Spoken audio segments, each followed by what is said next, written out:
যুবসাথী প্রকল্পের ফাইনাল ঘোষণা।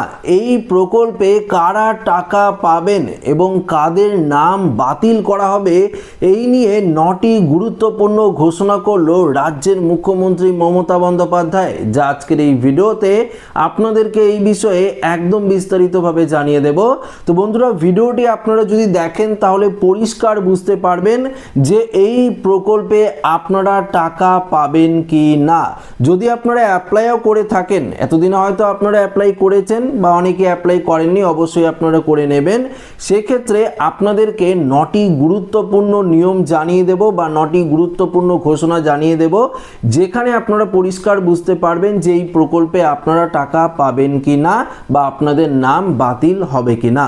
তো আসুন ভিডিওটি শুরু করি। তো ভিডিওটি শুরু করার পূর্বে আপনাদের কাছে ছোট্ট একটি রিকোয়েস্ট রইল, নতুন হয়ে থাকলে অবশ্যই চ্যানেলটিকে সাবস্ক্রাইব করে পাশের দেওয়া বেল আইকনটিকেও প্রেস করে অল নোটিফিকেশনটিকে বাজিয়ে দেবেন।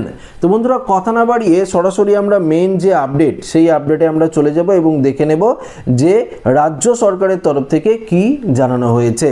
দেখুন, এখানে পরিষ্কার বলে দিয়েছে যে বয়স সীমা রয়েছে। এখানে আবেদনকারীর বয়স 21 থেকে 40 বছর।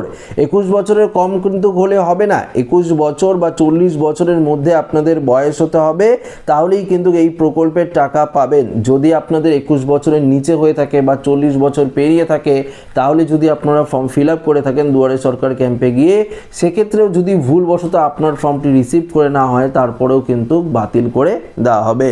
দ্বিতীয়ত কি বলেছে, শিক্ষাগত যোগ্যতা মাধ্যমিক পাস থাকতে হবে, অন্যথায় এই সুবিধা মিলবে না। প্রত্যেকটি মাধ্যমিক পাসের জন্য কিন্তু এই প্রকল্প চালু করা হয়েছে। মাধ্যমিক পাস আপনাদের থাকতেই হবে, মাধ্যমিক পাস না থাকলে কিন্তু এই প্রকল্পের সুবিধা আপনারা পাবেন না। তৃতীয়ত বলেছে, যারা কোনো সরকারি বা বেসরকারি সংস্থায় কর্মরত অথবা নিজস্ব কোনো ব্যবসায় যুক্ত আছেন, তারা এই তালিকা থেকে বাতিল হবেন। অর্থাৎ এই যে যুবসাথী প্রকল্পের যে তালিকা, লিস্ট থেকে আপনাদের নাম কিন্তু বাতিল হয়ে যাবে। আর্থিক সহায়তা, যারা ইতিমধ্যেই রাজ্য বা কেন্দ্রীয় সরকারি অন্য কোনো স্কিম থেকে সরকারি আর্থিক সহায়তা বা ভাতা পাচ্ছেন, তারা ওই সুবিধা পাবেন না। যেমনটা আপনাদেরকে বলেছিলাম যে অনেকেই কৃষক বন্ধু প্রকল্পের টাকা পাচ্ছেন, অনেকেই লক্ষ্মীর ভাণ্ডার প্রকল্পের টাকা পাচ্ছেন, অনেকে আরও বিভিন্ন ধরনের প্রতিবন্ধী ভাতা, মানবিক ভাতা, জয় জোহার প্রকল্প, বিভিন্ন ধরনের প্রকল্পের আপনারা সুবিধা পাচ্ছেন। সেক্ষেত্রে আপনারা এই প্রকল্পের টাকা পাবেন না। এখানে বলেছে, যুবসাথী প্রকল্পে আগে থেকে প্রতি মাসে টাকা পেলে এই প্রকল্পের যুবশ্রী প্রকল্পে, এখানে কি বলেছে, যুবশ্রী প্রকল্পে আগে থেকে প্রতি মাসে টাকা পেলে এই প্রকল্পের সুবিধা মিলবে না। তো অনেকেই আপনারা যুবশ্রী প্রকল্পের টাকা পান। যদি যুবশ্রী প্রকল্পে প্রতি মাসে আপনারা টাকা পেয়ে থাকেন, তাহলে কিন্তু এই প্রকল্পের টাকা আপনারা পাবেন না, অর্থাৎ যুবসাথী প্রকল্প থেকে আপনি বঞ্চিত হবেন। পরবর্তী কি বলেছে, লক্ষ্মীর ভাণ্ডারের উপভোক্তারা এই সুবিধা পাবেন না। রাজ্য সরকার কোনো সামাজিক প্রকল্পের নাম নথিভুক্ত থাকলেও মিলবে না এই সুবিধা। লক্ষ্মীর ভাণ্ডার, যেটা আপনাদেরকে আগেই বলেছিলাম যে লক্ষ্মীর ভাণ্ডার প্রকল্পের যদি আপনারা টাকা পান মহিলাদের ক্ষেত্রে, সেক্ষেত্রে আপনারা মাধ্যমিক পাস করা থাকলেও আপনারা এই প্রকল্পের টাকা পাবেন না। পরবর্তী কি বলেছে, কৃষক বন্ধু প্রকল্পের উপভোক্তারা এই প্রকল্পের সুবিধা পাবেন না। অনেকেই কিন্তু আমি দেখেছি যে অনেকেই ভিডিও দিয়েছে, বলেছে কৃষক বন্ধু প্রকল্পের টাকা পেলেও এই প্রকল্পের সুবিধা পাবেন বা ফর্ম ফিল আপ করতে পারেন।